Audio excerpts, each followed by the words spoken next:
예, 뒤에 거기 여기 빈자리 여기 곳곳에 있으니까 앉아 주시고요. 예.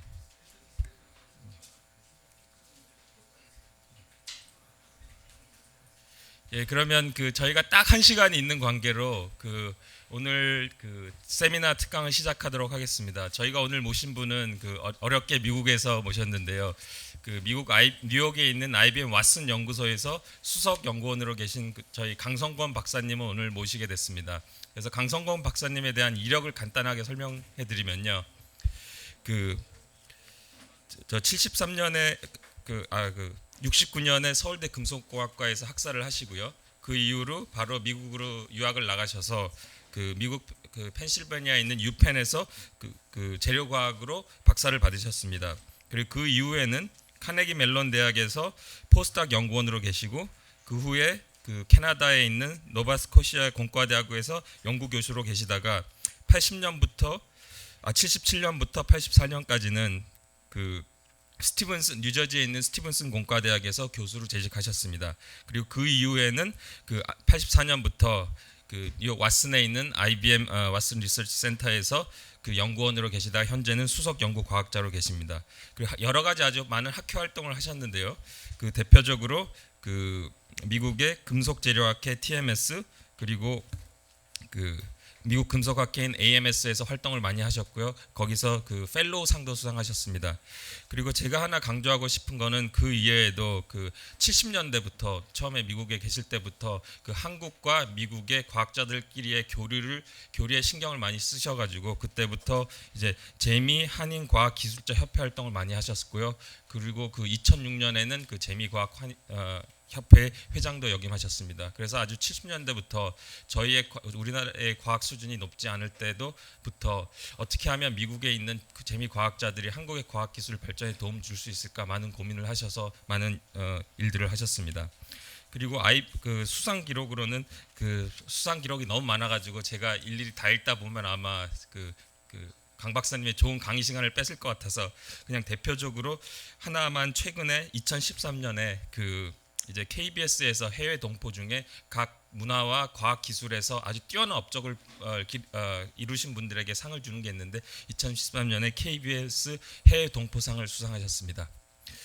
그러면 그리고 뭐 학술 논문으로는 뭐 150편 가까이의 학술 논문과 150편 가까이의 특허 그래서 그 주 전공 분야이신 전자 패키징 쪽에서 이 방면에 아주 대가라고 말씀드릴 수 있겠습니다. 그래서 오늘 모셔서 저희가 들을 내용은 테크니컬한 게 아니고 저희 카이스트의 학부생과 대학원생들을 위해서 그 좀 더 교육적인 내용의 배움과 나눔의 즐거움이란 내용으로 그 강연을 해주실 겁니다. 그러니까 제가 IBM에서 근무했을 때 그 강 박사님께서 그 나이가 좀 어린 그 IBM의 한국 연구원들에게 뭐 학문적으로나 아니면 인생에 대해서 좋은 말씀을 해주시고 하셔서 아주 좋았었는데요. 오늘은 그런 그 인생에 대한 좋은 내용을 좀 길게 들을 수 있는 좋은 찬스가 될 것 같습니다.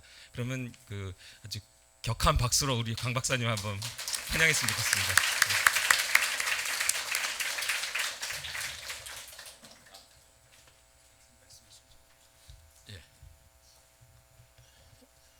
테스트. 예, 감사합니다.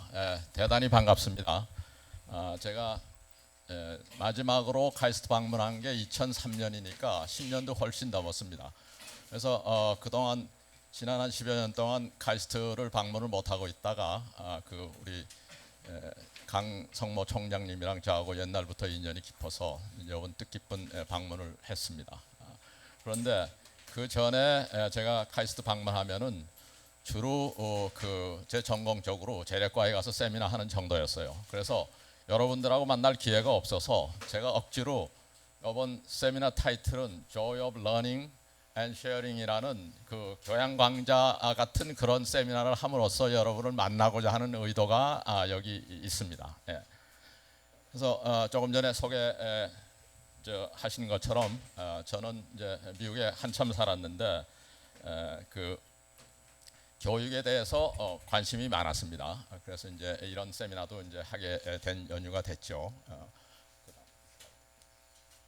우선 제 세미나를 하기 전에 여러분한테 축하의 말씀을 드립니다. 잘 아시겠지만 금년 6월에 그 미국의 그 캘리포니아 쪽에 그 달파가 디펜스 디파트먼트 오브 디펜스에서 주최하는 달파 에이전시가 로보틱스 챌린지의 카이스트 팀 카이스트가 영예로운 1등상을 받은 건 뭐 여러분 너무 잘 아실 테니까 그래서 제가 축하를 드리고 이렇게 큰 2밀리언짜리 체크까지 이제 받아가지고 오셨으니까 아마 정말 외국에 사는 저 같은 사람이 이런 뉴스를 접할 때 굉장히 이제 고무되고 자랑스러운 그런 뉴스입니다.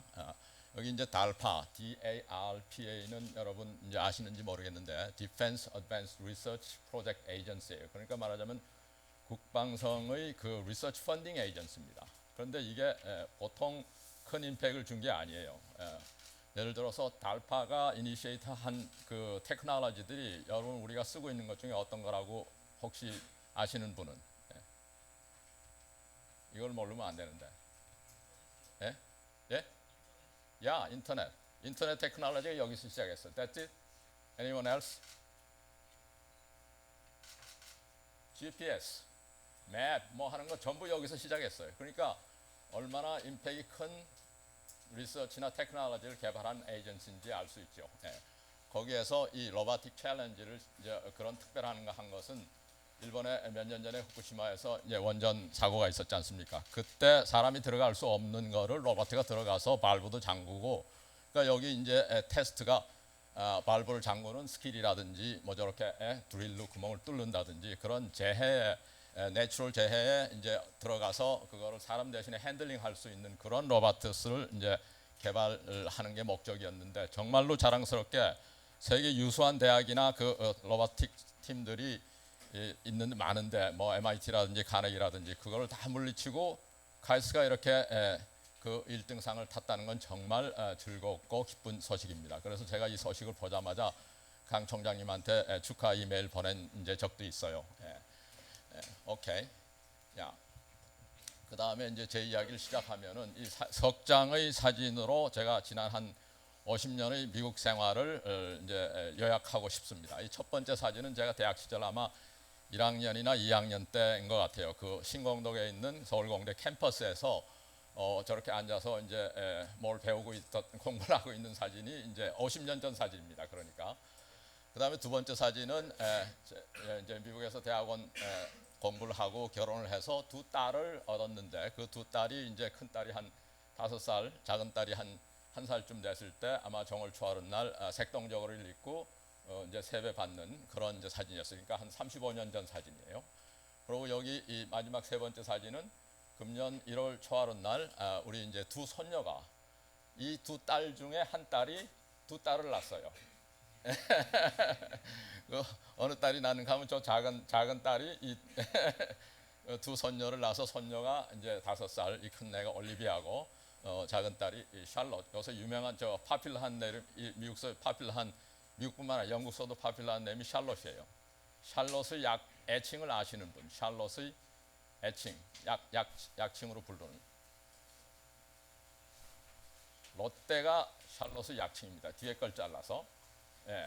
그래서 그러니까 클린턴의 손녀도 샬롯이고 그 영국의 그 왕실에 난 요새 그 여자 그 공주겠죠. 그래도 샬롯이에요. 그래서 우리 딸이 제일 먼저 시작을 한 것 같아요. Anyway, 우리 애들을 키울 때도 그렇고 손녀를 키울 때 얘네들을 보면서 제가 느낀 것은 얘네들이 나의 조그만 꼬마 선생이구나 하는 걸 많이 배웁니다.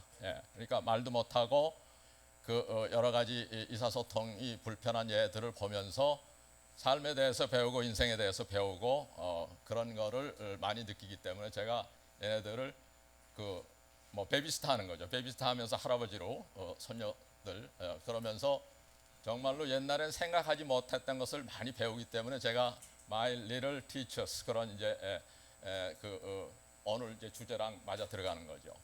그런데 저는 이 색동저고리를 볼 때마다 생각나는 게 있어요. 그게 레인보우입니다. 레인보우. 그러니까 색동저고리 컬러가 한국의 그 오방색 그런 그거하고 비슷하죠. 그래서 나중에 이제 약간 이야기가 이제 레인보우에 대한 더 이야기가 나올 수도 있는데 그 레인보우라는 시를 제가 옛날에 대학 다닐 때 좋아했어요. 그 시의 한 구절에 이런 The child is father of the man. 그러니까 어린애는 어른의 아버지다. 이해가 힘든 구절이 한 구절이 있어서 이건 굉장히 짧고 심플한 시인데, 근데 이게 시예요. 그러니까 레인보우 윌리엄 모리스워스가 이제 쓴 시인데, 하늘에 뜬 무지개를 보면은 내 가슴은 뛰노는구나. 내가 어릴 때도 그랬고 어른이 된 지금도 그렇다네. 내가 나이가 많아서도 그렇게 되길 바란다. 만약에 그렇지 않다면 나는 죽는 게 낫겠지. 그러면서 제가 이해하지 못하는 한 구절이 나오는 거예요. The child is father of the man.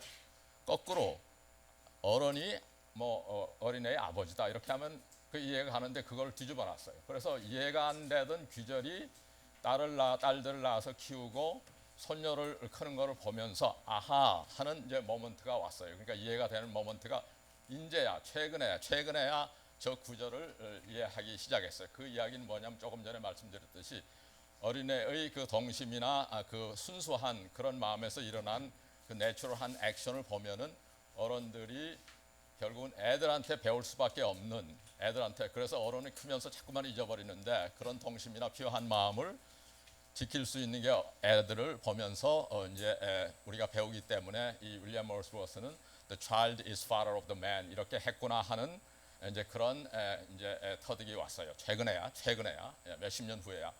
근데 금년 8월에 제 생일이 8월인데 그 첫째 손녀가 올리비아가 제 생일 선물을 줬어요. 이렇게 그림을 그려가지고 프레임까지 해서 이건 제 오피스에 이제 거기 이제 스탠드에 있는 걸 제가 사진을 찍어서 슬라이드에 집어넣는데 저를 주면서 이 그림의 제목이 레인보우 폴이래요. 레인보우 폴. 그러니까 무지개 폭포수. 여기 자세히 보니까 정말 빨주노초 파란보 무지개 색깔이 쫙 있는 물들이 떨어지는 그림이에요. 그래서 올리비아한테 물어봤어요. 야, 어떻게 네가 할아버지가 그 레인보우라는 그 레인보우를 좋아하는지 어떻게 알았냐? 너네 엄마가 그러더냐? 그랬더니 전혀 그런 거 없이 그냥 머릿속에서 그냥 뭘 생각하다가 그냥 그린 거래요. 그러니까 할아버지와 손녀가 이렇게 이심전심, 제가 이렇게 해서 레인보우 세미나를 할 줄 알고 저한테 그림을 그려서 주는 이심전심의 그런 모먼트도 있었어요. 그 다음 슬라이드. 그래서 본론으로 들어가 보죠.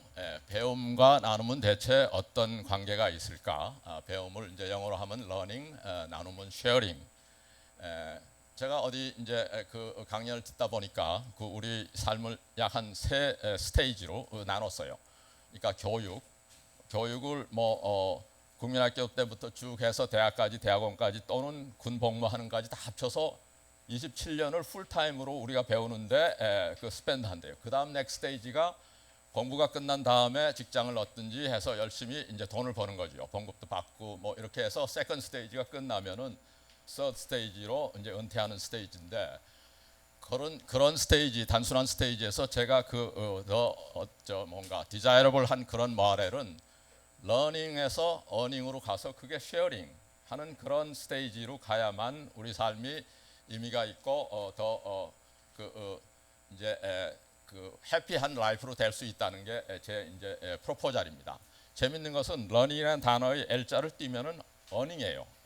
그러니까 러닝이나 어닝은 너무 비슷한 그런 컨셉 속에 있고, 사실 우리는 배움이 어닝하기 위해서 한다고만 그치고 열심히 이제 배우고, 그래서 그 배움을 토대로 해서 이제 뭐 돈을 벌든지 명예를 얻든지 등등을 하려는 거죠.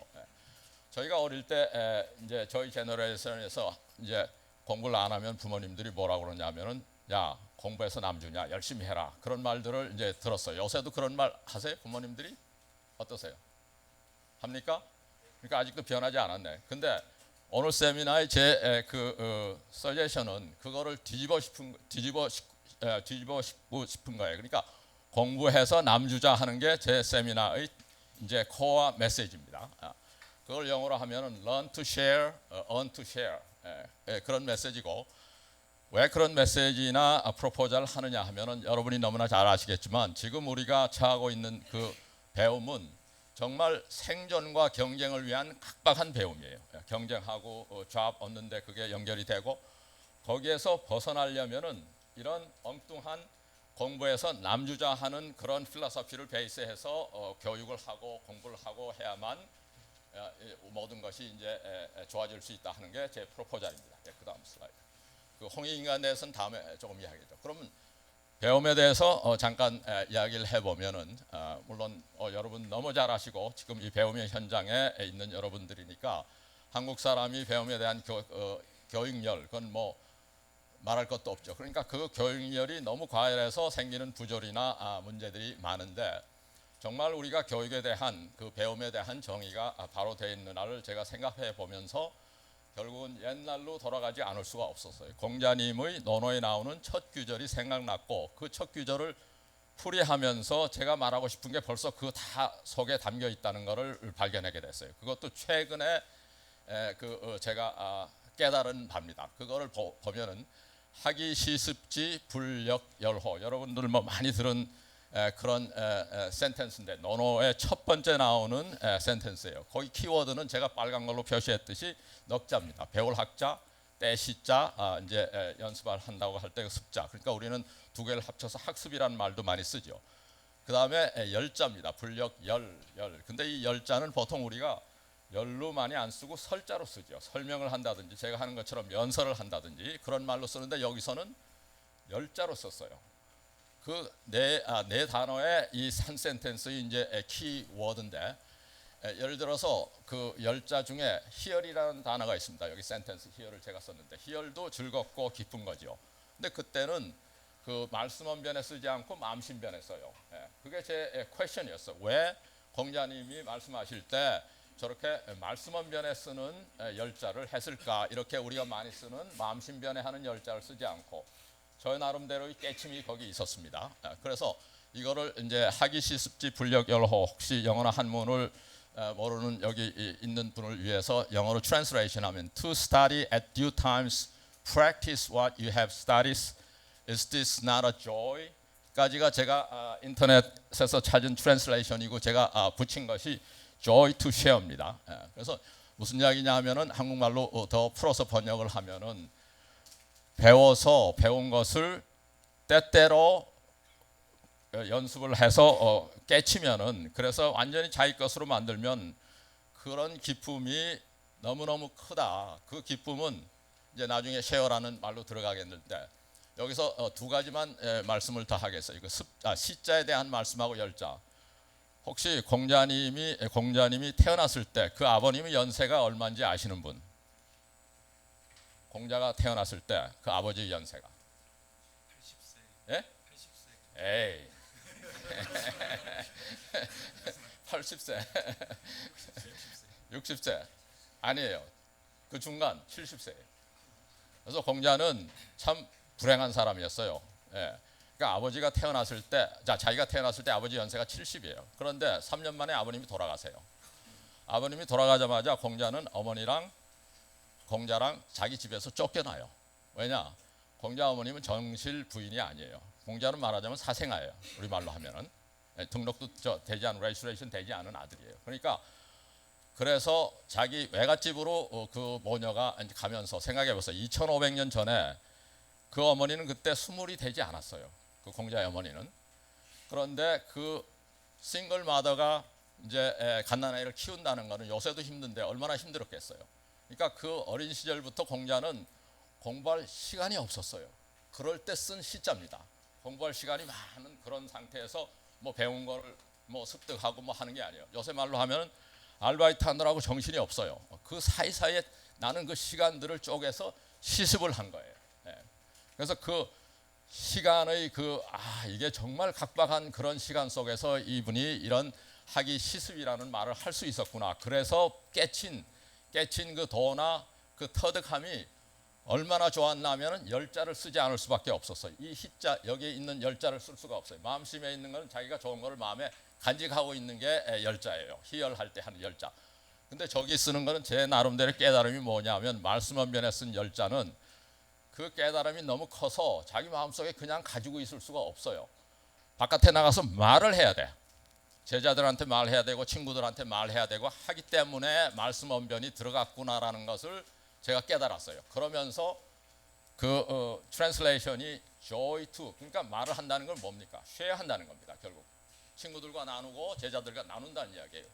그래서 joy to share라는 그 추가 번역이 들어갔고, 이 한 센텐스 속에 제가 오늘 여러분들한테 말씀드릴 그 모든 배움에 대한 거, 쉐어에 대한 것이 다 들어있어요. 그러니까 joy도 들어있고, 즐거움이라는 joy도 들어있고, 그다음에 배운다는 거, 나눈다는 것까지 다 들어있는 센텐스이기 때문에 아하 하는 모먼트가 하기 시습지 불력 여러 제가 옛날 어릴 때 듣던 그 센텐스를 다시 반추하면서 새로운 제 나름대로의 깨침이 있었습니다. 2500년 전 공자를 지금 와서 또 뭐 저 이 꼬리타분하게 왜 꺼내느냐 하실 분이 있을지 모르지만 제일 밑에 있는 센텐스를 보세요. Why China is turning back to Confucius. Confucius 공자지요. 이게 신문 기사 타이틀입니다. 그러니까 약 2주 전에 월스트리트 저널에 난 기사예요. 이 기사를 보고는 제가 깜짝 놀랐어요. 왜 공자가 다시 나왔느냐. 근데 그 타이밍이 어떤 타이밍이었냐면 시진핑이 미국 대통령을 만나고 유엔 총회에 참석하기 위해서 시애틀에 왔을 그때 월스트리트 저널에서 이 아티클이 나온 거예요. 무슨 내용이 뭐냐 하면은 지금까지 중국 공산당이 약 한 70년, 75년 동안 공자를 그냥 공자가 죽어야 나라가 산다 하는 팔리시를 프랙티스해 왔어요. 문화혁명 같은 걸 통해서 공자의 사상 철학을 다 이제 무너뜨리고 그랬는데 시진핑이 이제 대통령이 되면서 2년 전에 차이나 드림을 이제 그 취임식에서 스피치하면서부터 지금 현황이 어떤가? 중국의 공무원들을 공자 교육으로 재무장시키고 그 다음에는 국민학교부터 대학까지 교과 과정에 공자 교육을 다시 넣었다는 게 그 월스트리트 저널의 내용이에요. 그리고 전 세계 미국 통해서 공자 아카데미나 인스티튜트를 만들어서 전 세계인한테 공자 사상을 그래서 지금 중국이 이 월스트리트 저널에 의하면 공자, 노자, 한비자 세 사람을 특별히 그 주시해 가지고 이 양반들의 그 자기네 트래디셔널한 차이니즈 필로소피나 그거를 이제 국민들이나 교육 과정에 넣겠다는 거예요. 그러니까 2500년 전에 고리타분한 그런 이야기가 아닙니다. 현재의 이야기입니다. 공자 이야기는. 그래서 여러분한테 이제 말씀드리는 하기 시습지의 이 배움에 대한 제 나름대로 그것이 이 월스트리트 저널로 서포트가 됐어요. 중국에서도 공자에 대한 이야기가 이제 다시 부활되는구나. 그다음 그대로 그러니까 차이나에 대한 이야기를 조금 더 하죠. 그리고 China and Education 이것도 월스트리트 저널에 한 5년 전에 4년 전에 이제 난 기사인데 Why Chinese Models Are Superior 라는 월스트리트 저널이 이제 1월 달에 나오자마자 미국에 있는 교육에 관심 있는 학부형들이 이 신문 기사에 대해서 댓글을 수천 개나 달았어요. 그리고 야단이 났어요. 이 월스트리트 저널은 어떤 때 나왔느냐 하면은 그 다음 주일에 Battle Hymns of Tiger Mother라는 책이 퍼블리시 되는데 그때 그 전에 이제 그 오서 작가가 여기는 에미 초입니다. 에미 초하고 인터뷰한 기사를 저런 타이틀로 Why Chinese Models Are Superior Than American Model or Western Model 그런 이제 월스트리트 저널이 독자의 이제 흥미를 유발시키기 위해서 약간 트위스트했는데 이 오리지널한 저자 에미 초아는 원래 그런 뜻이 아니고 이 두 딸을 저 왼쪽에 있는 게 그 당시에 4년 전에 하버드 1학년생이었습니다. 그때 이제 둘째 딸은 이제 고등학생이었는데 이 둘째 딸을 그 아주 그 스트릭트한 아주 엄격한 그 정례의 차이니식 교육을 하면서 느끼고 부닥치고 애들하고 싸우고 한 그런 경험을 저 책에 썼는데 그것을 월스트리트 저널에서 이제 저렇게 함으로써 이게 이제 한 1, 2년 동안 미국에서 학부형들하고 교육계에서 아주 핫한 디베이트가 됐어요. 근데 이제 이분은 계속 이제 미디어를 통해서 나는 그게 오리지널 차이니즈 마더의 그 교육이 뭐 우월하다는 걸 주장하려는 게 아니었다. 내 애들을 키울 때 얼마나 내가 힘들었는지 그 차이니즈의 그런 교육을 미국 같은 그런 자유분방한 그런 칼처 속에서 키우는 게 얼마나 힘들었느냐 하는 이제 그 책에 보면은 이 첫째 딸은 피아니를 했어요. 그러니까 둘째 딸은 바이올린을 시켰는데 첫째 딸은 말을 잘 들었어요. 엄마 말을 잘 들어서 아주 그 카네기 홀에서 연주할 정도로 그런 이제 피아니스트가 됐는데 피아니스트 전공은 아니에요. 딴 그거 이제 합의를 하는데 이 둘째 딸은 자기 엄마가 엄격하게 바이올린을 시켰는데 고등학교 다닐 때 싸웠어요. 싸워가지고 바이올린을 집어치우고 이제 테니스로 갔어요. 그러니까 그 정도로 그 자기 애들 키우는데 문제가 있었다는 걸 쓴 건데 저도 이 작가를 저희 부부도 이제 그 다음에 2011년에 만나는 기회가 있었습니다. 그 다음 넘어가죠. 시간이 30분 남았어요. 자, 그러면 어떻게 배울 수 있을까? 배움의 조건이 뭔가 하는 거에 대한 이제 제 나름대로의 생각인데, 배우려면은 필요, 과제, 관심, 호기심, 질문, 빨간 퀘스천 마크가 크게 들어 있습니다. 그다음에 생각, 의지, 노력. 즉 배우기 위해서는 여러 가지 동기가 있어야 되지만, 그러고 호기심이 있어야 되지만, 그것을 어떤 질문으로 하느냐, 그 질문이 얼마나 깊으냐, 그거에 의해서 배움의 크기가 이제 달라진다고 생각합니다. 그 예를 들면은 우리가 잘 아는 토마스 에디슨 같은 분이 어렸을 때 아주 큐리어스한 아주 호기심 많은 소년이었는데, 그 호기심이 너무 많아서 계속 담임 선생님한테 질문하다 보니까 클래스에서 석 달 만에 쫓겨나는 거죠. 너무 잘 아는 스토리죠. 그럴 때 한 토마스 에디슨이 한 질문이, 이제 제가 찾아보니까 바람은 어디서 오는 거지? 그 다음에 하늘에 있는 별은 얼마나 높이 떠 있는 거지? 이런 질문을 저 국민학교 선생님한테 계속 했더니 얘는 문제하다라고 이제 불러서 그 어머님이 결국 전직 교사인 어머님이 에디슨을 교육시켜서, 아마 그게 제가 보면은 홈스쿨에, 요새 미국에서 아주 파퓰러한 게 홈스쿨에 아마 시초가 됐을지도 모르겠어요. 그거하고 비슷하게 저도 이렇게 나이가 들었지만 질문이 많습니다. 여기 빨간 퀘스천 마크가 5개나 있는데, 저희 질문이 몇 개를 여러분들하고 같이 나눠보고자 합니다. 다음. 첫 번째 질문이 제가 거의 라이프타임 갖고 있던 질문이었는데, 우리는 왜 서로 다른 배우자들을 만나는가? Why we marry with spouse of different trait? 인터레스팅한 질문이죠. 어떻게 생각하세요? 여기 관심 있는 분들도 많죠. 그러니까 꼭 우리 젊은 제너레이션만 아니고, 제가 시작하기 전에 잊어버렸는데, 여기 학부 학생이 얼마나 되는지 한번 손 들어보세요. 학부 학생들. 예, 오케이. 그러니까 결혼 안 하신 분들, 그렇죠? 그다음에 나머지는 나머지는 대학원생 분들이죠. 예, 그러니까 대학원생이 더 많네요. Anyway, 여기 보시는 사진은 흑인 남편과 백인 부인의 이제 아주 행복한 패밀리 사진인데, 우리 둘째 딸의 베스트 프렌드입니다. 이 커플은 이제 샌프란시스코, 저희 다리가 있듯이 저 샌프란시스코 사는데, 이 이름도 조이예요. 이 아가씨 이름은 조이 피콕인데, 조이 코넬 대학을 나온, 그 다음에 월스트리트에서 일하다가 그것이 자기 적성에 맞지 않는다고 집어치우고 프리메드 프로그램에 다시 들어가서 메디컬 스쿨을 가서 졸업해가지고 지금 샌프란시스코 제너럴 하스피탈에서 레지던트 하는 뉴로서전이에요. 뉴로서전. 남편은 브라운 대학 나오고 쿠미는 브라운 대학 나오고 지금 비즈니스 메이저, 비즈니스 하는 사람이에요. 눈으로 봐도 다른 커플이에요. 피부 색깔이. 그런데 이렇게 잘 행복하게 잘 사는 거예요. 현재까지는 물론. 저희 경험도, 저의 와이프는 지금 이 시간에 우리 와이프는 그 딴 클래스를 하고 있어요. 그러니까 우리 카이스트 사모님들 중에서 이제 관심 있는 몇 분들이 모여서 저희 와이프가 그 플라워 어레인지먼트 클래스를 이제 하고 있는데, 우리 와이프는 아티스트예요. 저하고 하는 일도 다르고, 아티스트고 전 사이언티스트고, 생각하는 것도 다르고, 뭐 취미도 다르고, 완전 다른 사람들이 지금 제가 40년 이상 살았어요. 그래서 제 퍼스널한 퀘션이기도 했어요. 왜 우리 서로 다른 그런 트레이트, 뭐 그게 피지컬 트레이트도 될 수 있고, 뭐 비헤이비어도 될 수 있고, 한 사람들이 만나서 사느냐.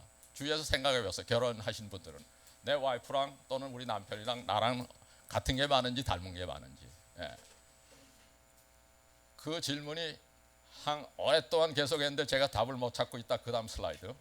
그래서 실마리를 최근에 찾기 시작했어요. 어디서 찾았냐면은 2013년에 경희대학교 생물학과 교수인 정영석 교수가 당신은 이미 기적의 존재다라는 그런 타이틀로 이 1913년에 연세대학교에서 인문학 시리즈를 매달 한 10번 이상 했어요.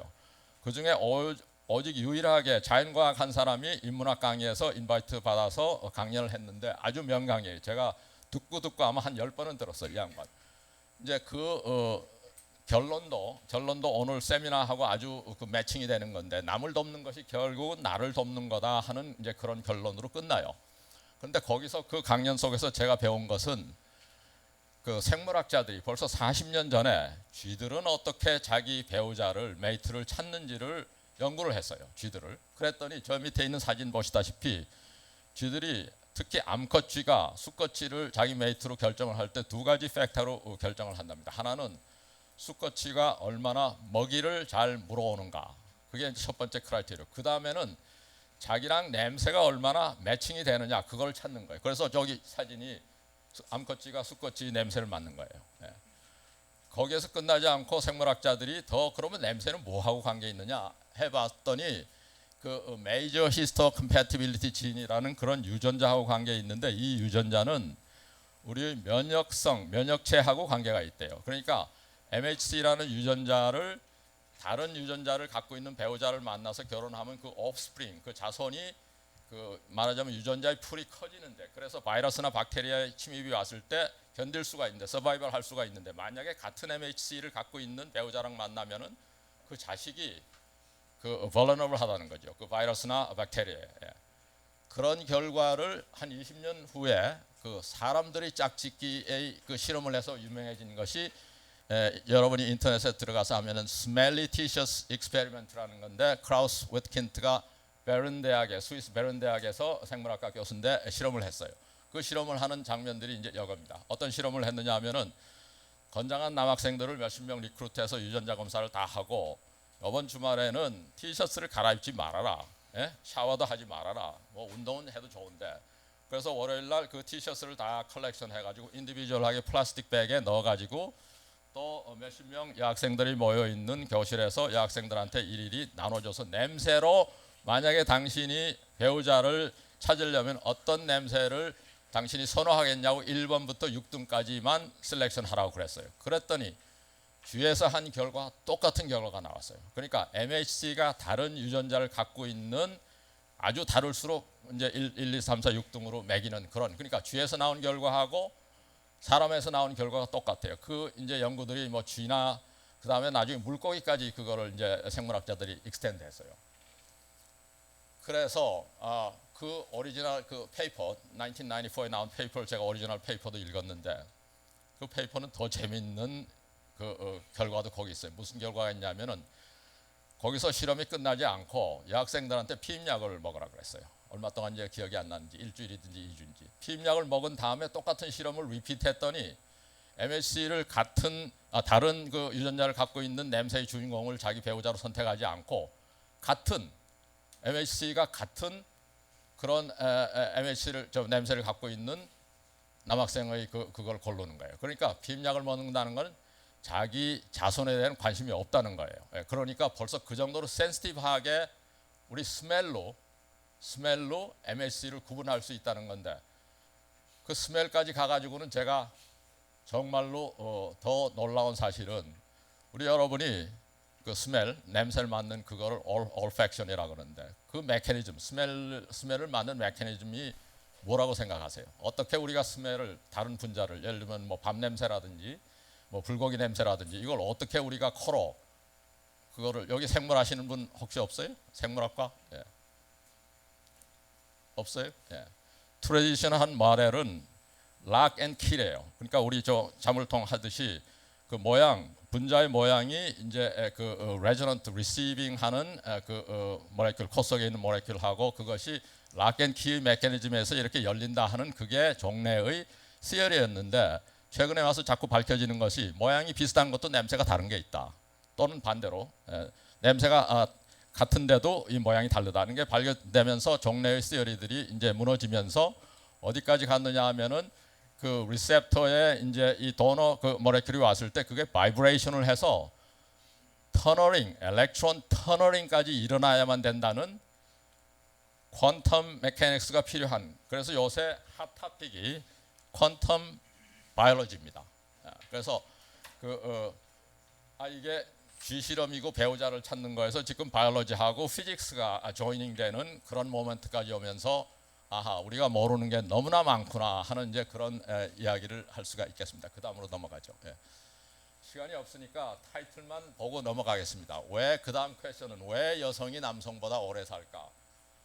퀘션이 생길 수가 있죠. 제가 보면은 여성이 남성보다 하는 일이 훨씬 더 많은 것 같은데 출생, 뭐 육아 등등. 그래서 여기 있는 우리 지금 여학생들은 남학생들하고 경쟁해서 커리어, 뭐 잡 이런 것까지 하는 요새 여성들은 저기 있는 원더우먼 그러니까 데보라 샤가 뉴욕 그 맨하탄에 있는 버나드의 지금 총장입니다. 그래서 그 페미니스트 총장 총장은 아니지만 이 데보라 샤는 하버드 비즈니스 스쿨의 처음 여성 패컬티가 된 사람이에요. 예.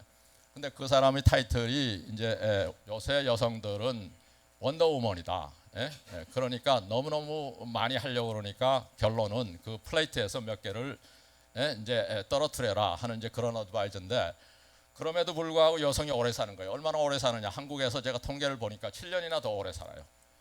남자는 78세가 라이프 익스펙턴시 에버리지고 여자는 85살. 그 퀘션을 이해를 뭔가 하려던 그 다음에 넘어가죠. 제가 설명은 하지 못하고 관심 있는 사람들은 보세요. 넘어가죠.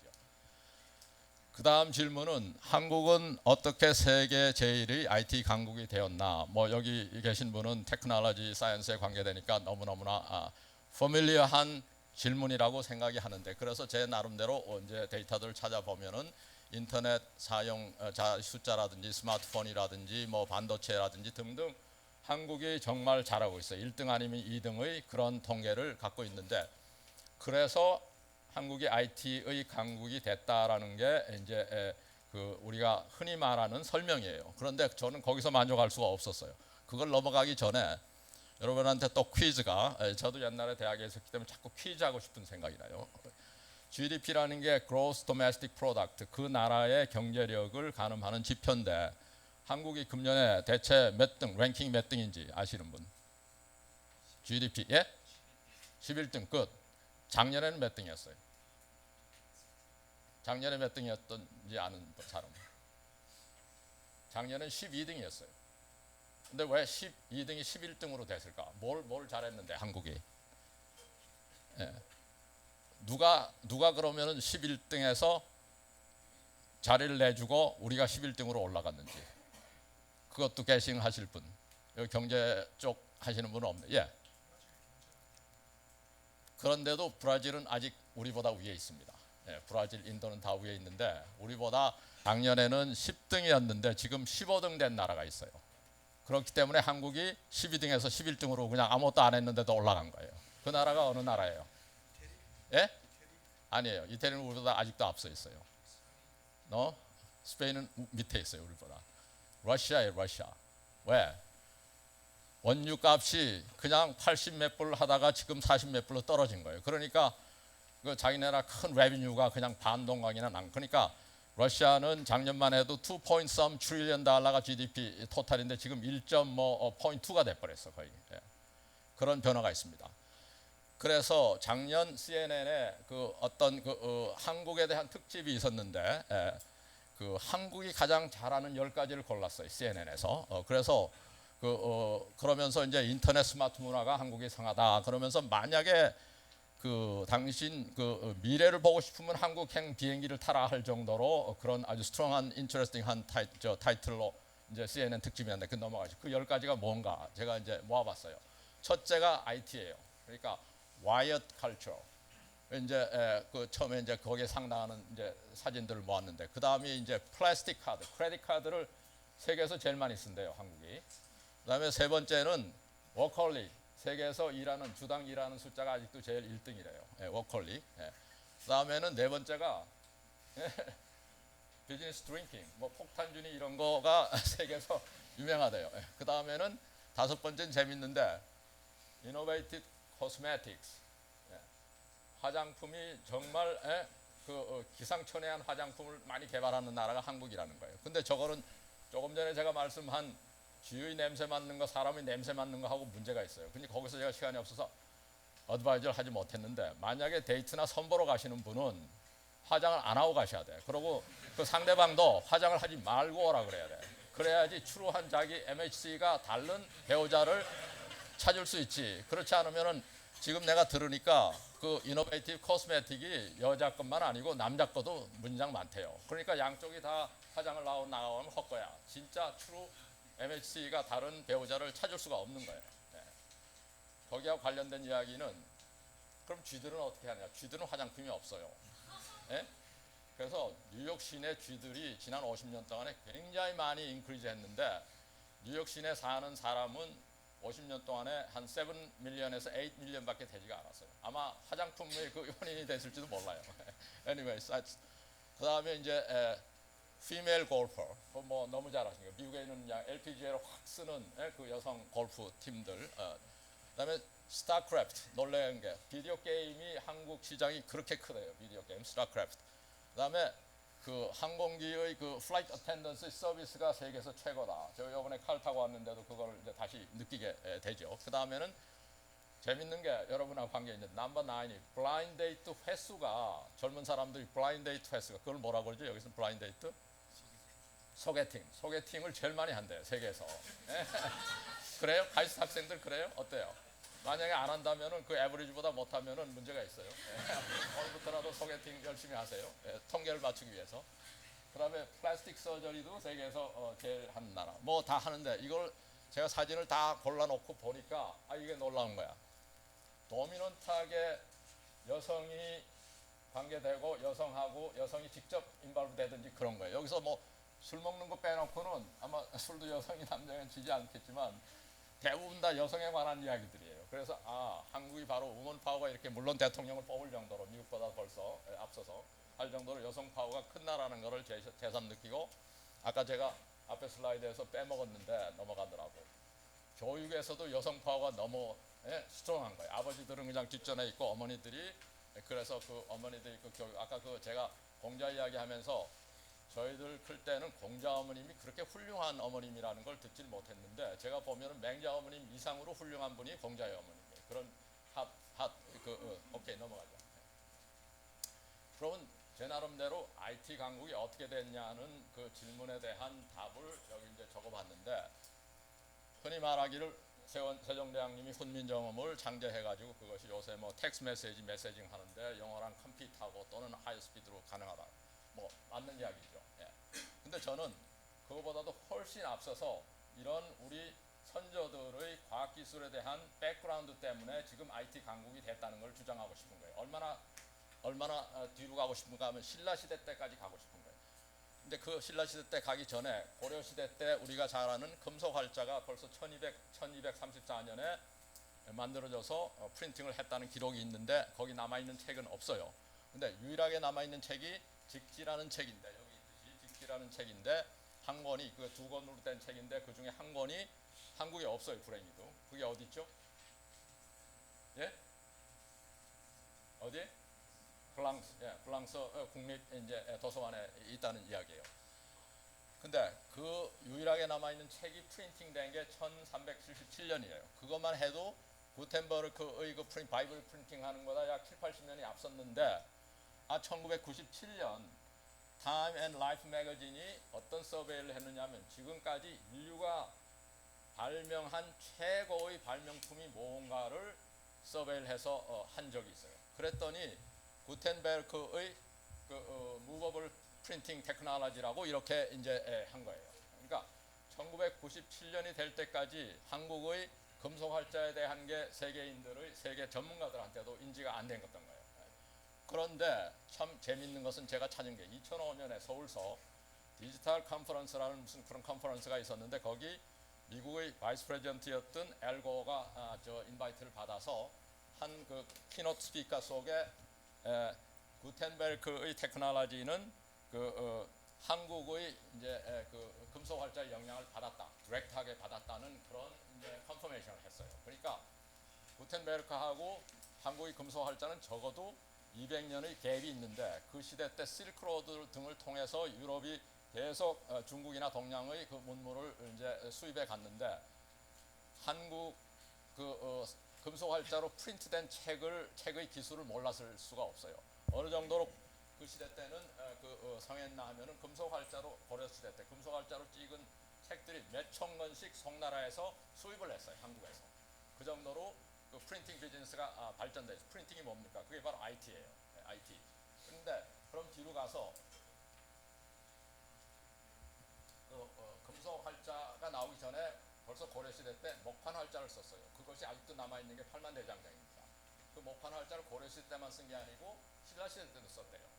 근데 신라시대 때 또 유니크한 것이 그 신라의 범종들이 있는데 그거의 캐스팅, 제가 전공이 메탈러지 아닙니까? 그래서 캐스팅한 기술이 그때 훨씬 중국이나 일본보다 앞서 있었대요. 그래서 그 우리 우리가 일본을 이거 통치하에 있을 때 일본 사람들이 한국의 신라 정도를 말하자면은 뭐라고 해요? 그거를 그렇게 밀반입을 해서 지금 현재 남아 있는 신라종이 한국에 있는 것보다 일본에 더 많대요.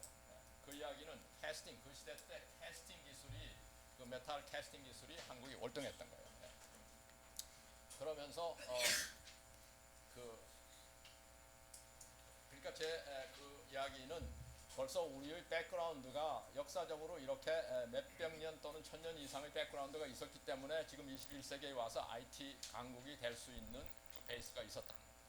그거를 증명하는 것이 이 센텐스인데, 제가 작년에 세종 리더십 연구소 박현모 소장의 이제 강연을 들었더니 이 강연 속에서 세종 시대 때 1918년부터 세종이 32년 동안 재위에 있었는데 그 동안에 세계에 있는 과학 기술을 비교를 했어요. 일본 사람들이, 일본 과학자들이. 그래서 일본 무슨 과학 무슨 저 사전에 나온 데이터를 이 양반이 이야기하는데 코드가 C4J0K21O19이에요. 그러니까 C4는 차이나가 그 당시에 노벨상이 없었지만 만약에 노벨상을 있다고 가정하면 노벨상 캔디데이트가 된 아이템이 몇 개냐 했더니 차이나에서 나온 게 4개래요. 그 다음에 일본서는 불행히도 하나도 없었어요. 그 32년 동안에. 한국에서는 세종대왕 때 뭐 한글, 주국이 뭐 등등 해가지고 21건이 잡힌 거예요. 이건 우리 학자들이 한 게 아니고 일본 학자들이 그렇게 태블레이션 한 거예요. 그 나머지 O는 O19는 나머지 나라들 유럽인이 뭐 등등 해서 다 한 것이 뭐 사우디 등등 해서 한 것이 19개. 그러니까 한국은 벌써 세종대왕 때 과학기술이 세계적인 수준이었다는 걸 이걸 증명한다고 이 양반이 이제 한 강의를 들었어요. 그 다음에 있는 질문만 보고 넘어갔어요. 이건 사실 제 질문이 아니에요. 이 손성태 교수가 몇 년 전부터 이런 질문들을 하기 시작했어요. 아메리카 인디아는 우리 민족인가? 멕시코 아즈텍 잉카인은 한국말을 쓴다. 아메리카로 떠난 바레인. 이런 이야기들 들어본 적이 있습니까? 그러니까 여기에 슬라이드에 있는 것이 이 양반은 멕시코 시티 대학에서 스페니쉬어로 PhD 한 사람이에요. 그리고 한국 돌아와서 아마 배재대학의 스페니쉬어과에 계신 것 같은데 자기가 PhD 논문을 하면서 보니까 스페니쉬로 쓰여 있는 글들이 멕시코 학자들이나 스페니쉬 학자들이 이해하지 못하는 단어나 센텐스가 자기 귀 속에는 금방 들어와요. 예를 들면은 저기 있는 것처럼 탑에 다 그리니 다 맞추니로 돼 있어요. 다 맞추니. 다 그리니도 있는데 그 다음에 다 그리니. 그러니까 다 그리니 딱 하니까 그게 화가래요. 화가. 다 맞추니는 점쟁이래요. 내 집. 그런 example들을 찾아내면서 그 아즈텍 스페니쉬한테 컨커되기 전에 마지막 롤링 클래스에 있던 그 사람들은 한국 사람들하고 관계가 있다는 걸 이제 주장하는 거예요. 그래서 나중에 이 사람 링퀴스틱 하는 사람이 들어가서 여러 가지 칼초나 그거를 보면은 그 그림들이 남아 있으니까 한국 옛날의 그 상투라든지 이런 한복 입었던 증거도 있다는 그런 이야기입니다. 또 한국 사람들은 왜 흰옷 입기를 좋아하나? 백이민족. 그래서 우리가 백이민족이라고 그러는데 그게 저희 질문이었어요. 그 질문도 최근에 와서 풀리기 시작한 것이 김정민 박사가 카자흐스탄 앤드 몽골리아에서 PhD 하고 있는 이 사람도 젊은 사람이에요. 한 50대, 40대 말에서 50대 되는 사람이 부터 이제 한국에 와서 강연하는데 거기에 보면은 왜 한국 사람하고 흰옷하고가 관계가 있는지를 아주 자세히 설명을 했어요. 그 다음에 넘어가죠. 또 하나는 한국 사람들은 왜 그렇게 종교 생활에 열심인가? 뭐 교회가 너무 많고 세계적인 교회가 얼마나 많아요. 서울에. 뭐 절에는 얼마나 열심히 갔어요. 그리고 아직도 무속인들, 무당. 여기 아까 말한 것이 무당이 입는 옷이 색동저고리예요. 색동저고리 유래가 여기서 온 거래요. 레인보우인데. 그러면 레인보우 색동저고리가 뭔가? 뭐 성경에도 있지만 레인보우는 하늘하고 땅하고 연결하는 신의 메시지를 보내는 그런 그 매개체였대요. 그래서 한국이 이렇게 종교적으로 종교 신앙심이 많은 건 이 양반 이야기에 의하면은 옛날에 우리가 옛날이라는 게 거의 1000년 가까이에 유목민 시절에 유라시아를 돌아다닐 때 한국 민족은 4가지 클래스 중에 스키타이 컬처의 4가지 중에 세컨 칼초였는데 그 칼초가 샤만 클래스, 요새 말하면 승려, 성직자 그런 클래스였대요. 그러면서 흰 옷을 입었대. 그래서 아직도 몽고 사람들이 한국 사람을 부르는 여러 가지 말 중에 흰 옷을 입는 사람들 이렇게 부르는 게 있대. 그리고 무지개의 사람들 그런 말도 있대. 넘어가죠. 시간이 없으니까. 그러니까 제가 몇 분이 남은 거죠? 10분?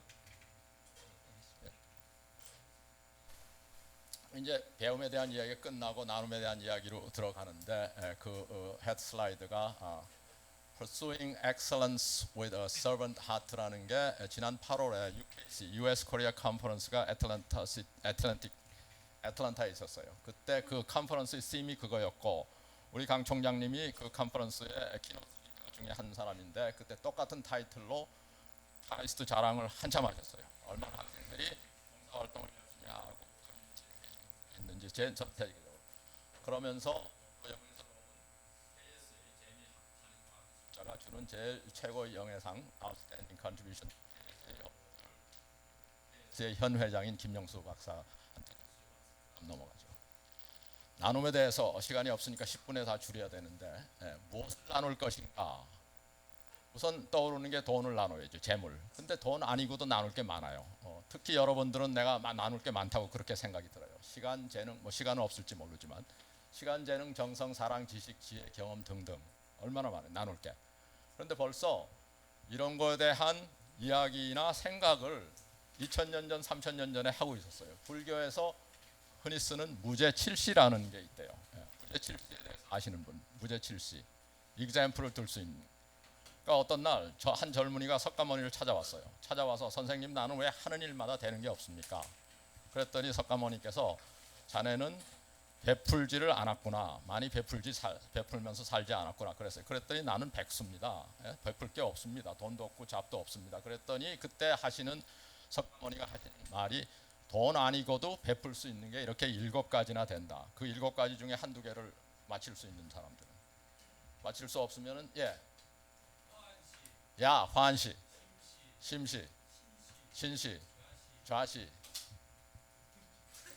찰시, 야, 뭐 등등 7개가 있어요. 저 불교 신자신 것 같다. 오케이. 그 다음에 찾아보세요. 무제칠시. 무엇을 위해 봉사할 건가, 어떻게 나눌 것인가, 그게 이제 서브젝트인데 넘어가시죠. 제가 8월에 한 달쯤 전에 그 뉴저지에 있는 한인 상공 경제인 연합회에서 한 이제 세미나의 타이틀입니다. Five Principles for Successful Life. 그게 아주 어마어마한 타이틀인데 그것이 이제 Five Principle이 저게 Contact, Reality, Concentration, Repetition. 라스트가 Principle of Purpose. 그 Principle CRP라고 하는데 이 이야기를 하다 보면 1시간 이상 필요하니까 넘어가면서 제가 원하는 거는 제 라스트 프린시플, 고상한 목적에 대한 겁니다. 그 다음 넘어가죠. 그러니까 Principle of Noble Purpose. 아까 제가 초기에 말씀드렸듯이 남을 돕기 위해서 공부하라 또는 배우라 하는 것이 그 Noble Purpose라고 저는 생각이 합니다. 그래서 Learn to Share, Earn to Share. 그것이 그 Philanthropy, Love to Mankind. 그리고 제가 이제 이 세미나를 준비하면서 여러 가지 찾아보고 생각해보고 하는데 미국이 200년밖에 안 된 나라인데 필랜스로피가 그렇게 성한데 한국은 5,000년 또는 그보다 훨씬 더 오래된 나라인데 대체 우리 조상들은 그런 필랜스로피한 컨셉트나 그런 프랙티가 찾아낸 것이 홍익인간입니다. 아차, 이게 바로 필랜스로피한 그런 액티비티니까 홍익인간 여러분 잘 아시죠? 단군 조선의 건국 이념이기도 하고 대한민국이 이제 건국됐을 때 교육 이념이기도 합니다. 그 홍익인간이 다름이 아닌 필랜스로피예요. 그래서 그 미국서 이제 그 필랜스로피의 롤 모델로 뭐 앤드류 카네기, 록펠러, 지금 살아 있는 존 오프라 윈프리 등등 빌 게이츠 다 들어가죠.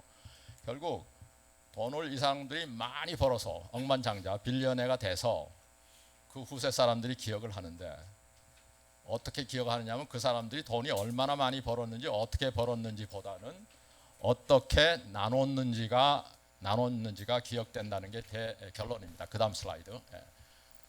이게 이제 아주 재밌는 제가 좋아하는 책 중에 하나가 Outliers라는 책이 2008년에 멜컴 그래드웰이 쓴 책이에요. 이거 아직 보시지 않은 분은 꼭 한번 보세요.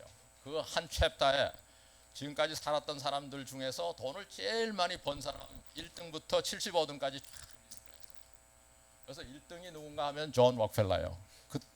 그 많이 벌었던 돈을 요새 그 이제 2008년 당시의 달러로 환산했더니 300 빌리언 이상 벌은 거예요.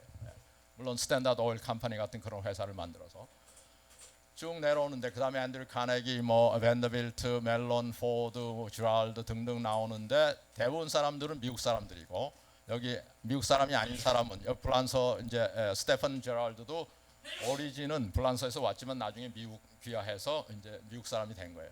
오직 아닌 사람은 멕시코 사람밖에 없어요. 그 75명 중에 45명이 미국 사람이에요. 그리고 또 재밌는 거는 그 많은 이제 빌리언애들 중에서 1831년에서 40년에 난 사람이 14명이나 돼요. 등등 그런 이야기 저 할 수 없는데, 저는 그 테이블을 마디파이를 했어요. 어떻게 마디파이 했느냐 하면은 그 75명 중에서 필랜트로픽한 액티비티를 시그니피컨트하게 한 사람만 제가 몇 명을 뽑았어요. 그래서 이제 빨간 색깔로 돼 있는 게 필랜트로피스. 그러니까 말하자면 자선 사업이나 구호 사업을 많이 한 사람들이에요. 그러면서 아까 조금 전에 결론이 결국은, 그러니까 그 리스트도 거의 그러니까 돈 많이 번 사람들이 결국은 다 사회에 환원했어요. 그러니까 우리가 돈을 벌고 싶다 하는데 그 목적은 결국은 나누는 데 있어요. 쉐어링 하는데, 쉐어링 하지 않으면 아무 의미가 없어요.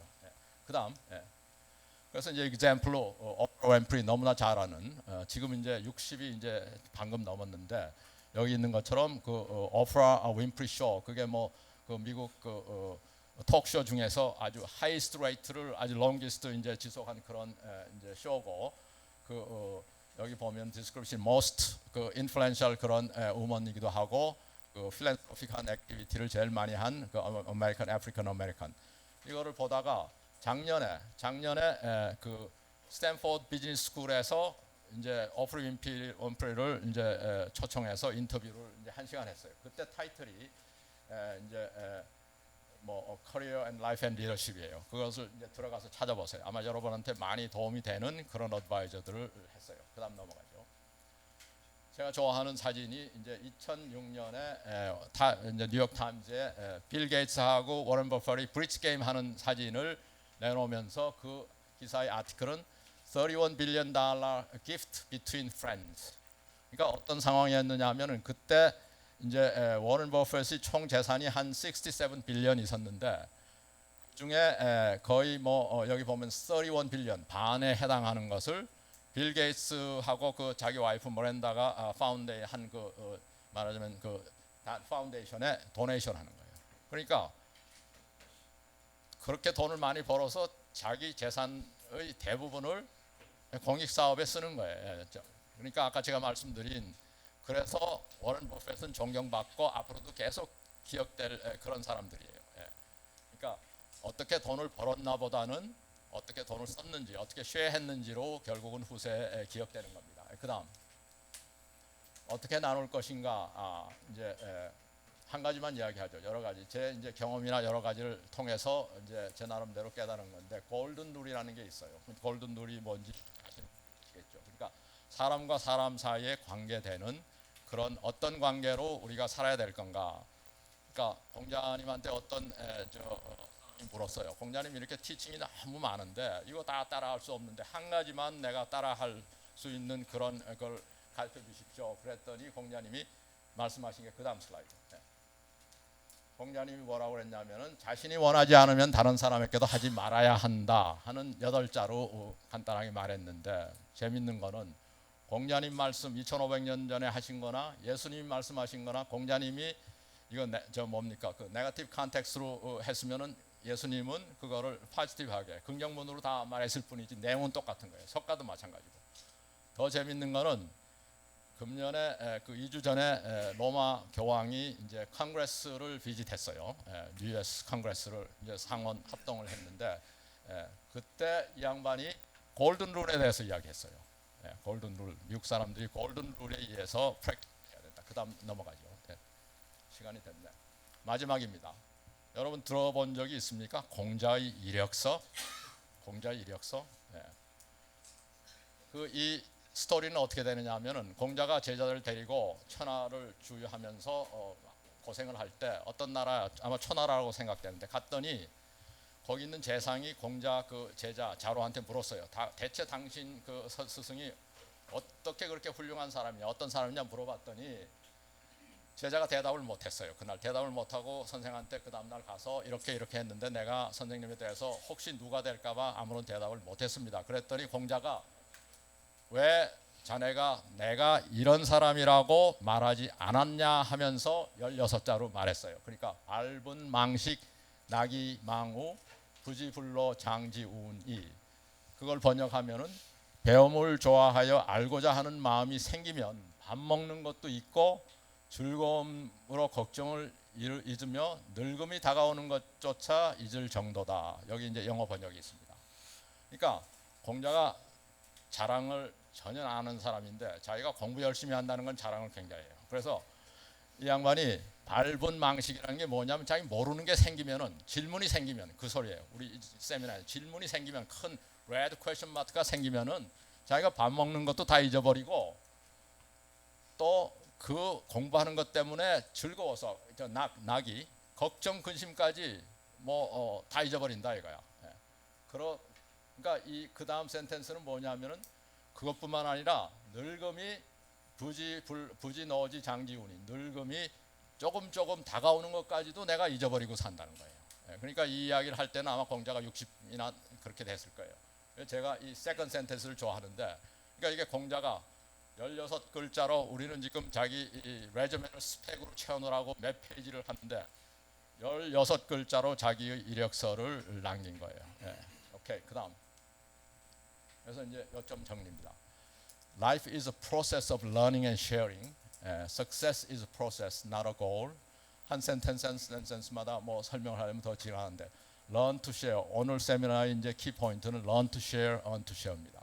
그래서 결국은 우리 조상들이 벌써 홍익인간의 정신으로 크게 도와주자. 그 홍익인간이라는 게 우리가 알고 있는 게 이게 많이 잘못 와전됐다고 합니다.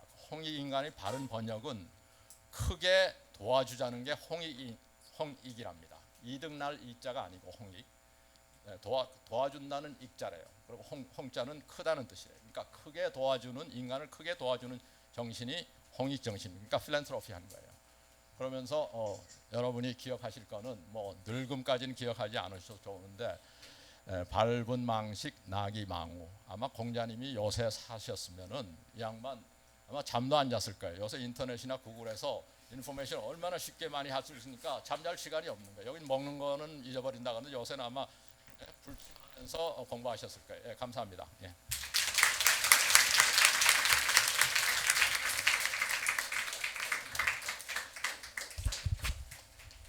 예, 저 긴 시간 너무 재밌는 강연 너무 감사했고요. 그러면 그 질문을 간단하게, 예, 그냥 그래도 뭐 질문 간단하게 한두 개 정도만 학생 중에서 있으면 받도록 하겠습니다.